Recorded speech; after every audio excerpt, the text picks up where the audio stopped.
Welcome to 100 Yards of Football Sports Talk Radio. This is your basketball segment, and I'm your host, Bryan Spencer, head men's basketball coach at Carver College here in Atlanta, Georgia. And today we got another special guest, none other than Mike Stinger Glenn, voice. Many of you know him as the voice of the Atlanta Hawks.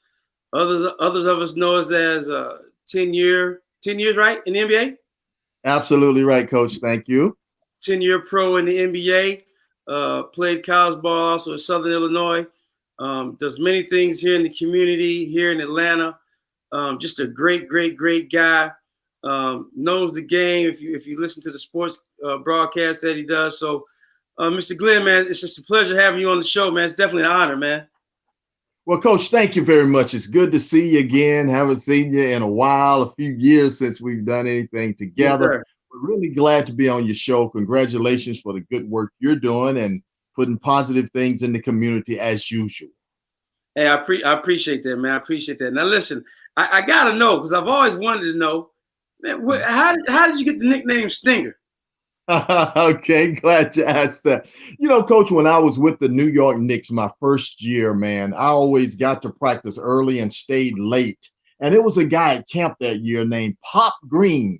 They called him Pop because he was a jump shooter too. He used to pop the nets. And Pop said, man, this guy's just stinging the nets every time he shoots. Man, you really stinging those nets. I'm going to start calling you the Stinger. Yeah, out of nowhere. And before you knew it, Earl of Pearl Monroe was calling me Stinger. And before long, even our legendary coach, Red Host, would holler, Stinger, come on, get into the, so it became official after being an adult, never had a nickname that stuck. And that first year with the Knicks, the name Stinger just stuck.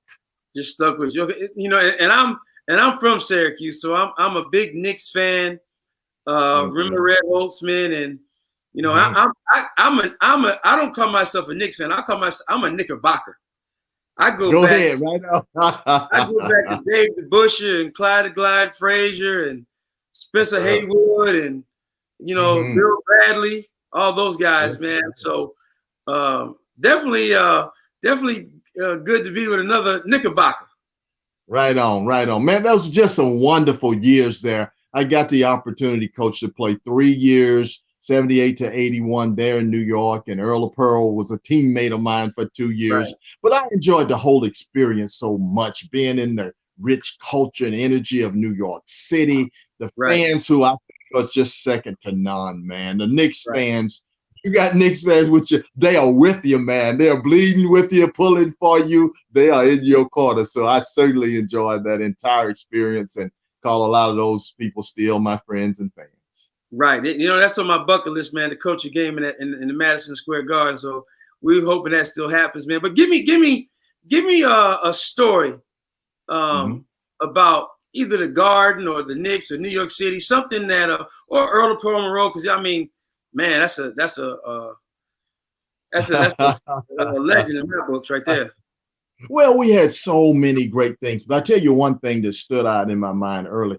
Earl was an older player then and a nice guy and a friend to everybody and didn't always do the magical things that he used to do earlier in his career, but he still had that fire. And man, I remember one day, it was my first year there. We were kind of struggling. We were rebuilding between the great teams of the Knicks. And my last year there, we were 50-32. We had kind of got that thing going again. But we had gotten beaten in the Garden once, and Earl really got upset with us, man. And in the locker room, Earl just let us have it. I had never heard him talk to us like that. And he said, y'all think this stuff is cool, man? They're coming in the Garden and doing that too. This stuff ain't cool. I mean, Earl just went off for a while, and Red Hostman just crossed his arms and let Earl talk, man. And everybody was quiet. You could have heard a pin drop. But he let us know it got to mean something for you wearing this Knicks in here and these teams coming in here doing that to us. I mean, he was my partner, my friend always, but I learned a lot from those years with Earl, and that's something that stuck with me for life. The passion, the love, the pride that he had, and that Knickerbocker pride we thought and felt was as great as any Boston Celtic pride or anything like that. Right. And it's interesting that you mentioned that because, you know, I can remember growing up as a kid, I could name player 1 through 12 on every team. Awesome. Beautiful. You know, on every single team from Philly to Boston to the Knicks to the Lakers to whoever. Yes. And you talk about that pride. And now today, with free agency and how players are moving so much, it's kind of hard to develop that same type of pride. Do you see that? Like, you're close to the Hawks, so do you see that? Like, it's hard to develop that type of pride, or is that pride still exist? No, I mean, it's a different kind of pride. It's lesser pride. It's more versatile, mobile. You just go and move and do in a totally different way. Dominique and I talk about that very many times, you know, that teams were affiliated so passionately with one team that they identified with them and their fans did. And, you know, mentioning that, man, I've gone back to New York from being an analyst with the Hawks 20 years later, and people would see me on the streets and say, "Hey, were you down with the Knicks?" Right. 20 years ago, I've had shows on CNN and ESPN and everything, but what that fan, you was down with the Knicks. So, I mean, I love that passion that you talk about, that knowledge, that knowing that you are part of this, man, that is truly missing in today's sports. And, you know, we're missing a couple of legends in baseball, you know, talking on another sport now. And you just thought about that. Bob Gibson, 17 years, all with the Cardinals, man. I just think that was so remarkable and special. Lou Brock, a little before him, played many years. He was with another team, I think, because before that. But identified so strongly with that team, and we kind of miss that today. It's fortunate if a guy stays more than 4 years with the team these days. Right. That's a great point. And so now, you know, you had a solid career, 10-year career in the NBA, and you saw a lot and played for some, you know, I mean, a legendary coach, Red Holzman, and back then the coaches were older, more seasoned, I would say. And you look at a guy like Spoelstra and some of the other coaches in the league now, they're younger. Talk to me about the difference in maybe coaching styles then and maybe some of the coaching styles that you see now. Was the coaching in the NBA then more hands-on and dominant, or more kind of loose, as I kind of say today? You know, I think for the majority of that time, you had coaches that wanted their players to be fans and students of the game. Red Holzman would want us to be talking basketball on the plane. And he would sometimes at timeout ask us questions like, "How you guys going to play that pick and roll?" And, you know, I played for Don Nelson, who was a product of another great coaches from Red Auerbach and all that Celtic tradition. And oftentimes he would ask those kind of questions. And even in practice say, "Mike, tell Terry Cummings how you want him to set that screen." He wanted us to communicate. He knew he wanted you to be intellectually and take responsibility. And they would say, "Okay, I think it might be better another way, but we're going to do it your way. But if it doesn't work, you go hear from it." So we said, "Okay, that's fair enough, coach." And I think Phil Jackson obviously was that way growing up under Red Holzman and other great coaches.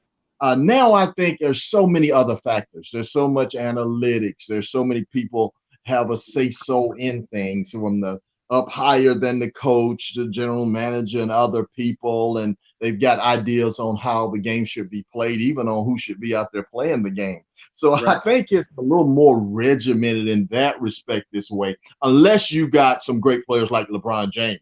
You know, those guys are calling the shots out there. They're very wise, very intellectual, and you're wise to let them go on and do their thing. And that's what we call players, coaches, guys who played the game, who realize that you're the genius of the game. You know what's going on out there, and they honor and respect your knowledge of the game. Right. And you know, and LeBron spoke on respect last night. I don't know if you saw that. No, I didn't. After they won the series last night, and they were interviewing, you know, players after the game. He talked about that, talked about him getting respect, and Jeannie Buss getting her respect, and Rob Pelinka getting his respect, and so he spoke on that. How do you view LeBron James in today's game, and having played in your era, having witnessed the Bird and Magic era and the Jordan era, how do you view LeBron, and not just in terms of this era, but in the history of the game? How do you view him? Because a lot of people got a lot of different opinions on him. They do. They do. And one of the things, Coach, I hear often from Dominique, from other small forwards of my era, there were many great small forwards there. And they think that LeBron may have gotten a little pass on the defensive end because he didn't have to come down and guard Bird on the low post. He didn't have to guard Barkley. He didn't have to guard Dominique Drexler. I mean, you can Walter Davis. There's so many great players that he did not have to defend against, and not to mention the power and the physicality of Lonnie Shelton or some of these big guys on there that would really been a task for him to defend against. But we all recognize his greatness. LeBron James would have been a star in any era. I think he's clearly one of the top 10 players in the history of the game. You make him go down even a little lower than that. Incredible talent, incredible intelligence, leadership. I mean, he led like Magic Johnson. At times out there, you look at him and he's like running everything just like Magic did. And there are times when he can score like Michael and pass like Scotty. I mean, the guy is an incredible talent. His knowledge of the game, how he handles himself off the court, I must mention too. He's just very conscious of everything around him. And that's what Coach Pierce talks to his young Hawks about here in Atlanta.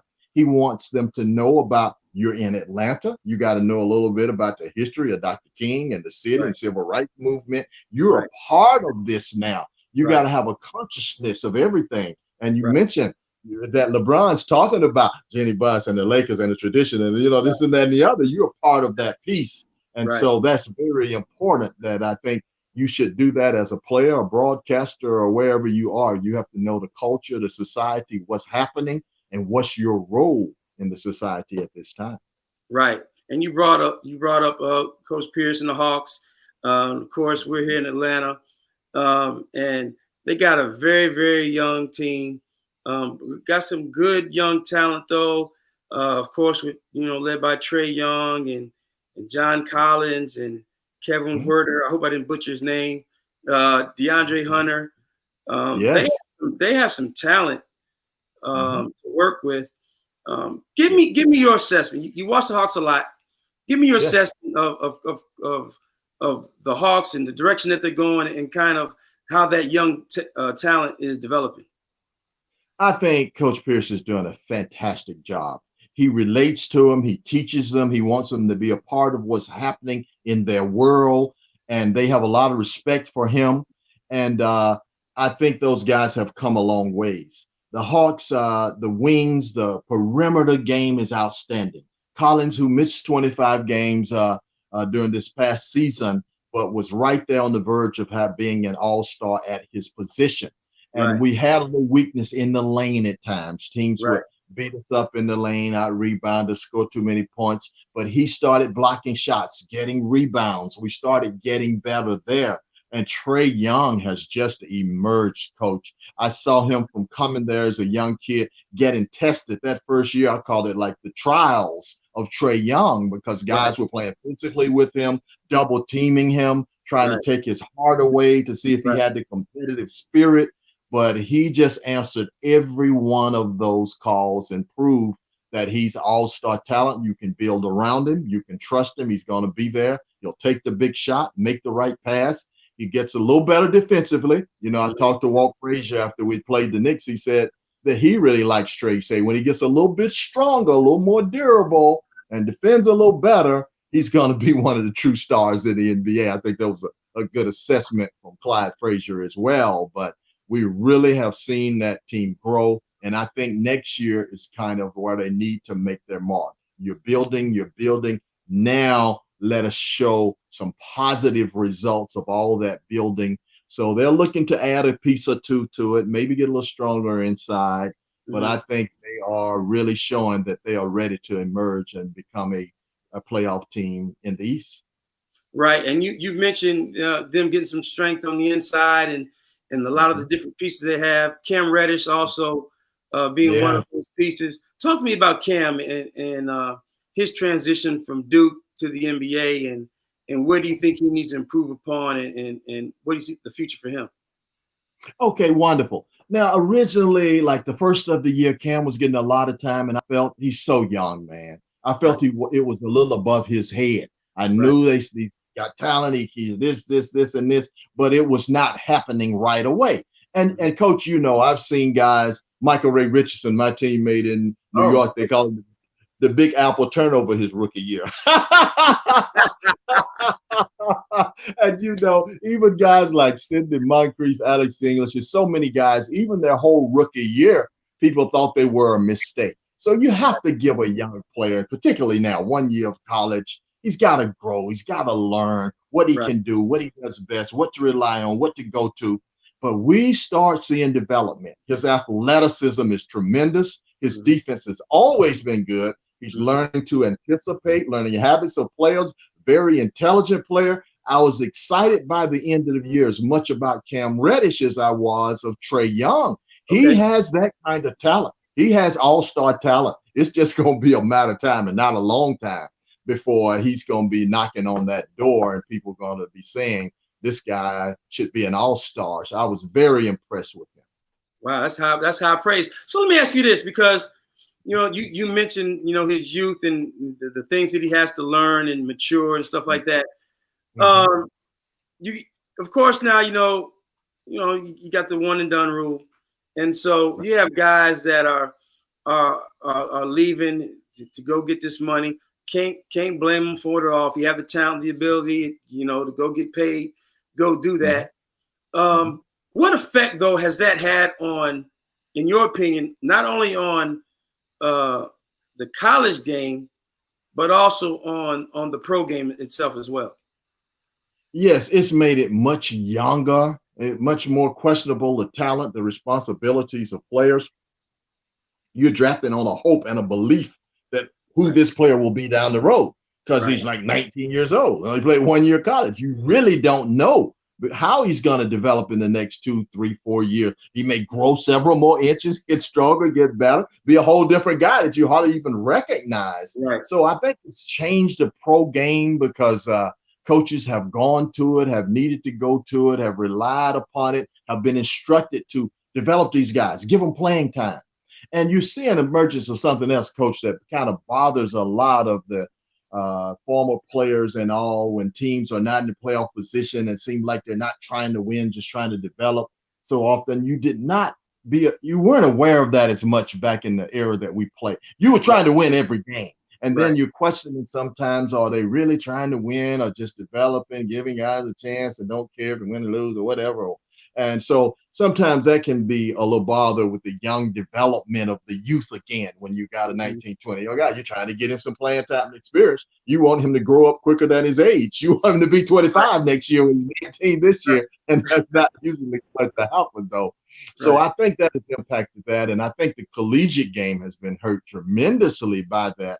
I think the NCAA tournament these days is almost like a junior college tournament of the era when I was there, you know, because you had guys like David Thompson and those guys playing 4 years. By that fourth year, those guys was tremendous. Not a 1 year player. There was a lot of difference in a guy in his fourth year and in his first year, particularly in the developmental stage like college where you still growing, getting stronger and wiser.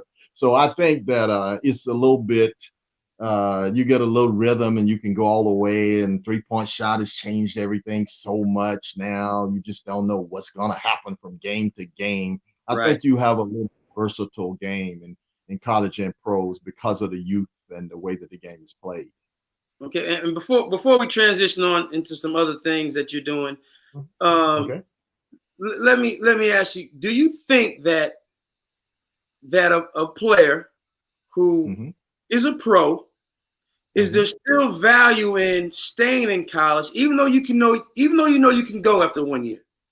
Is there value in staying maybe 3 years to address some of the things that you're talking about, the physical maturity, the mental maturity, some of those things? I witnessed, you know, some guys here in high school that were great. There was on these real star-studded high school teams, but when the pros left, the high profile D1 players left, and then they were left there by themselves, and they were kind of naked. It kind of exposed some of their lack of development. So is there still value in maybe staying in college for 3 years, even though you know you can leave and get the money after 1 year? I do. I think so, at least a couple of years. And even some of the great players and the retired players, I was executive for the Retired Players Association for a couple of years and real good friends with a lot of former players. And even guys like Kareem or Spencer Haywood that helped change the rules to how players can stay. They all thought that it was better if a player did not go straight from high school, if they stayed and matured. They thought that it would be better for that player's future, for his development, for his career, everything. And even the college experience, I think that's just a wonderful time in your life. Maturity along with physicality. You just grow, handle things, learn how to carry on in society on your own, being away from home and no longer in high school. I think there are really some reasons that a lot of players should stay at least a couple years, and there are always going to be exceptions to that rule. I mean, I remember when Jerry West was talking so much about how he didn't think players should come out of high school, and then he got a chance to get Kobe. I want him though. Hey, you just said the guy don't need to come out. You jumped all over Kobe. What's up? so I mean, there are exceptions to those rules, man. For LeBron comes out, but that doesn't mean everybody. That should be the goal for everyone. I think that should be exceptional guys that do that. Right, man. I'm enjoying this, man. You're bringing up some names, man. I like, oh my goodness, a lot of these names you're bringing up, and I'm just loving this because I think it's important, as you mentioned earlier about back in the day where guys, because they stayed on the same team for so long, you understood the culture of that city and that everything, not just the city but the organization and all of that. So like here in Atlanta, I know they're coming out with the new jerseys, the MLK jerseys. I think that's a nice touch. Some of the things that you're doing here in Atlanta, they're amazing. Are amazing, man. And I want to know, do any of the Hawk players support some of the things that you're doing? We're going to get into some of those things, but do any of the Hawks players support like those different things that you do? There's kind of a division line somewhat, man. And I wish it weren't such a pronounced division line between former players and current players, and even people who work in broadcasting and all. And it could be conceived as, a conflict of interest if you're trying to, get current players to do something for you or in something else. So we try to honor that line and not really go across and ask them to get involved or support what I'm doing in any kind of way. Occasionally, I'll know some of their parents or something, and then if their dad or something and he brings somebody in, like I can remember when Josh Smith, and of course his dad, Pete Smith, I played with and against all around Atlanta and was good friends. And one year on my basketball camp for deaf, I'll never forget this. He let Josh know about it. And one year for Father's Day, we usually start my camp for deaf kids on Father's Day. And he told his son, Josh, look here, Josh, instead of getting me a gift for Father's Day, you take that money and give it to Mike Glenn's Camp for Deaf Kids. And that's my gift for Father's Day. Wow. And that's something I'll never forget the rest of my life, man. Wow. I mean, it meant so much to me, my kids. We needed the help. And here he was saying, don't give me anything. You take this and give it to him in my name. So if it's a case like that, I knew Marvin Williams' dad a little bit too, something like that, and a player will be brought in kind of organically, just as a matter of factly. It's been that, and sometimes blessings have come from players that you never played with, like Barkley, whom I never had played against. One year, he just gave me a few $1,000, said, man, I know what you're doing with your camp. Cat, boom, I want you to put this to helping them kids, man. So, I mean, so many blessings, Coach. Blessings come. They will come. You try to do good, and good will come back to you sometimes, definitely. Right, and you're definitely doing good. And you mentioned your camp for the deaf and hard of hearing.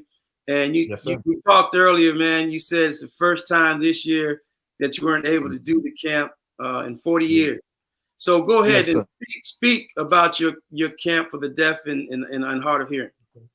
Okay. It was through my dad. He was a basketball coach at Georgia School for the Deaf. And the deaf kids taught me how to play basketball. They taught me sign language, and they were my best friends. So when I was with the New York Knicks, I started the nation's first basketball camp for deaf kids. And we got kids coming from all across America. And I've continued that each year. It meant so much to a deaf kid to feel special, to be included. He had pro basketball players coming to the camp, playing with him, teaching him, showing him, signing autographs, taking pictures with him. And it was girls and boys. I mean, it was just a phenomenal camp. And each year we had it, and it grew bigger and bigger till we were getting sometimes 125 deaf kids from various states all across the country. Sometimes all girl players with a woman coach would drive to Atlanta from Delaware. She said, I wanted my girls to experience this camp. So I said, well, thank you. I'm glad, happy you're here. And so we've done that now for 40 straight years. We've had this basketball camp for deaf kids. And I know how much it means to them because there's no other camp for them to go to. Right. Sometimes they can go and they can't hear and guess what's being said, and they feel like somebody in a foreign country.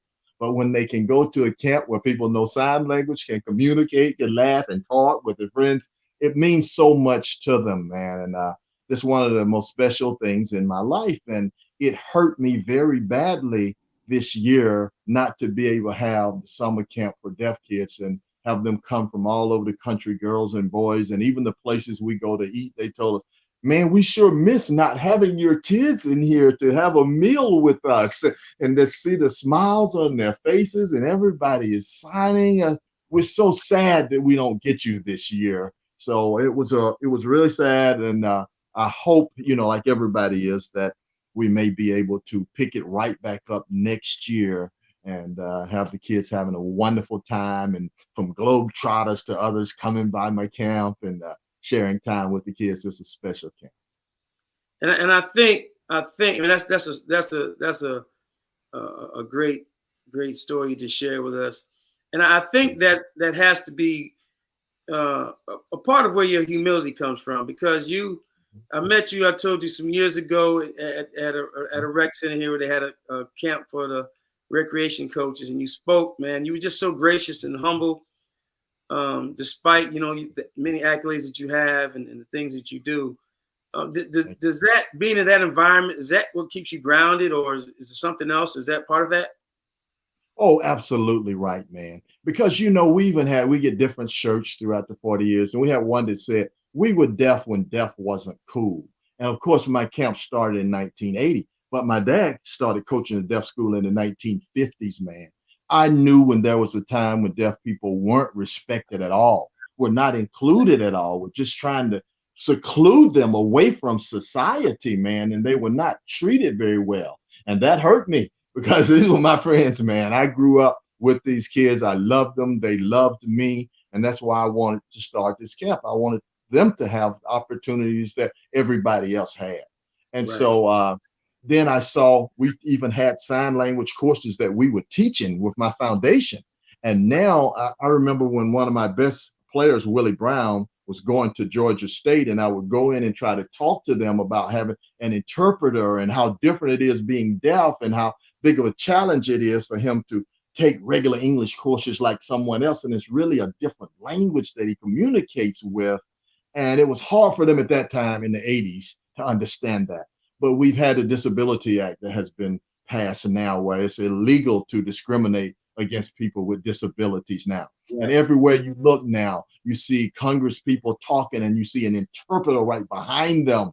And it just really warms my heart because now I feel that deaf people can be included in something that's relevant to everybody and a part of the American society. And I thought the camp could be this bridge between the two worlds. And I think we have successfully done that to a certain extent. And with all the things that's going on in the political climate these days, I think it's good that people hear that you're doing things for people that may not have always been included, in mainstream, in the thoughts of mainstream America. So I definitely commend you on that. And I also want to talk about you being an author. Your penmanship. You write a little bit, and so you got a book coming out called "My Next Shot Goes In." Yes. And you also authored 3 or 4 other books as well? Yes. This was my fifth book. My next shot goes in, and it's really a book for inspiration, and it uses sports people as an example.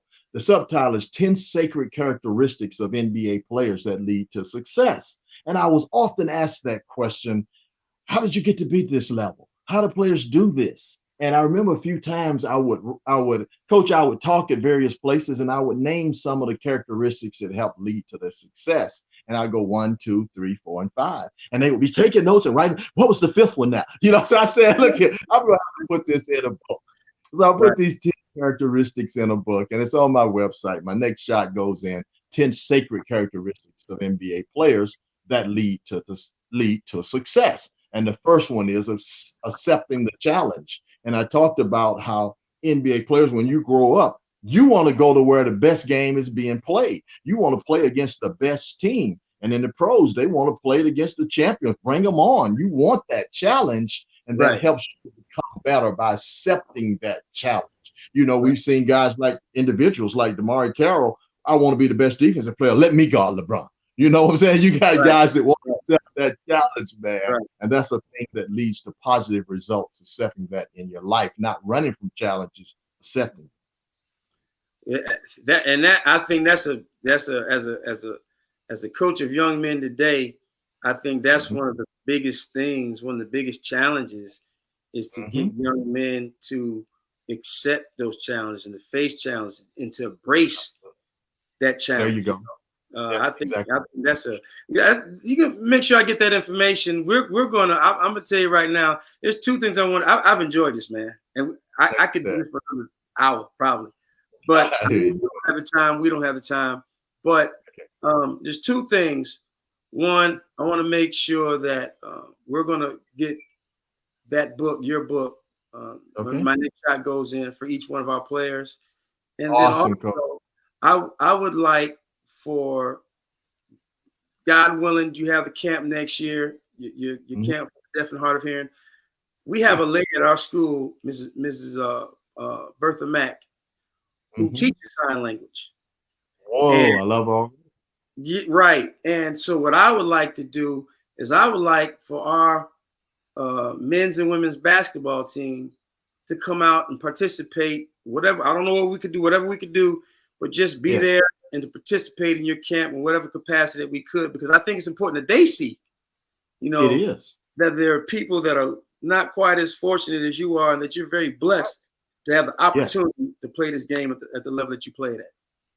Absolutely. I'd love for it to, Coach. I extend that welcome to you. I would love for you, your students, your teams to come out and visit with us. And our kids love it, man. They love when people care about us and want to watch us and befriend us and scrimmage with us and all of that, man. It's just plus, Coach. Right. Definitely. Well, listen, Mike, man, I could go on days. You got to come back, man. We got to do this again. I appreciate you coming on. Any last words that you want to have for our audience? Okay. Well, of course, my website is mikeglenn.com, and that's information about my book, my camps, a lot of other things. And you can order the book straight through my website at mikeglenn, 2 N's, mikeglenn.com.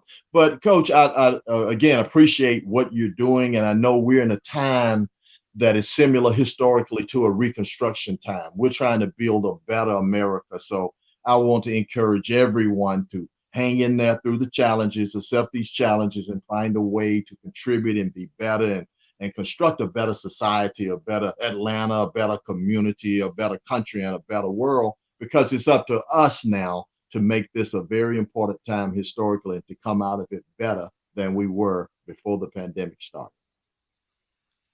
Great words. Mike, I appreciate it once again. Listen, you've been watching 100 Yards of Football Sports Talk Radio. This is your basketball segment. I'm your host, Bryan Spencer. I'm just feeling it right now because that was just, for me, Mike, this was an honor to have you on. Thanks to Bobby Butler for putting this together, another member of our show. And definitely appreciate you coming on. Would love to have you again. And ladies and gentlemen, remember this, until next week, a life is only as important as the impact it has on other people's lives. So go out and impact somebody's life in a positive way. Until next week, thanks a lot.